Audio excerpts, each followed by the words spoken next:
Michael McNeil, I'm the Football Development Manager for Islington, and I was responsible for putting the Football Foundation bid together to help bring the money together to make the improvements in Whittingdon Park happen. In Islington we have one grass football pitch for 190,000 people. So we have two artificial pitches at Market Road, but the two leagues there are two leagues that play there, a men's league and a boys' league. So there's nowhere for girls to play or train, so it was important that we tried to find a venue to give the girls the opportunity to play, because there is a lot of interest in girls playing football. Whittingdon Park's a great area for the children to be able to socialise, for them to be able to mix with their friends, for people to take their dogs. It's just a brilliant area for most of the community. Really friendly building. It has a green roof, so the idea is you have rainfall, it keeps it green. We're in a park, and the council has a real ethos around trying to make sure the green spaces stay green. So therefore, by us putting this, albeit at the edge of the park, that it tries to blend in with the surroundings, so hence the colour scheme.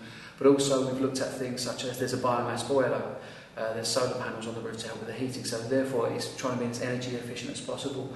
As we did this, we also renovated. Working with the Parks Department, renovated a corner of the park to then bring in a pond. One of the ideas being that we take the rainwater off the roof to then use as grey water to then feed the pond. It's not something that came to fruition in the end. We didn't get enough benefits out of it to do that, but there's a lot of sort of trade-offs with trying to improve the environment, green environment of the park, as well as trying to improve the sports facilities, because from day one working on this project, it's all not just been about installing a football pitch, it's about how do we actually improve the park as a whole. So by moving some of the changing facilities out the centre to the side of the park, we've opened up the park space by offering up this training room, which we use for level 1s, we use for youth module 1s for training, is also used by the garden classroom. So through 2 days a week, schools come in here, do pond dipping or go and see wildlife, and then come back in here and get to look at sort of more natural subjects. And it's a good combination.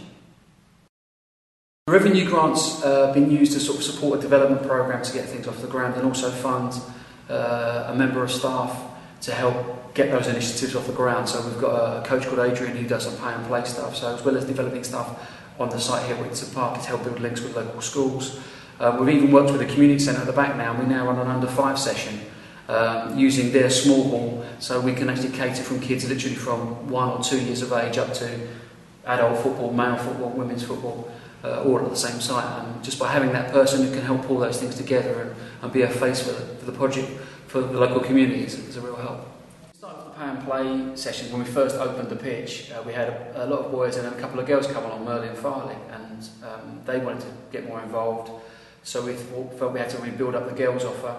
So we started to run some school club links with some of the local schools, working with the schools partnership. So once a month we'd run a league down here on a Friday. Any schools could turn up.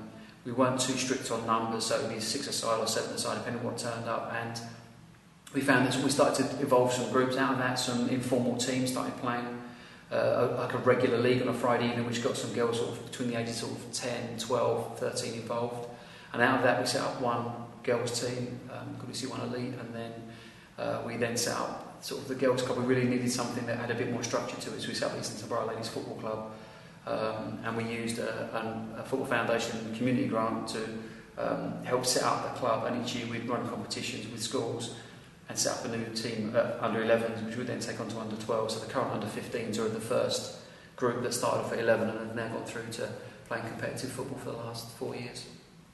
So the Football Foundation is thanks very much. Without the money, we certainly couldn't have done the pitch, we certainly couldn't have done the building, but certainly we wouldn't have been able to create the club.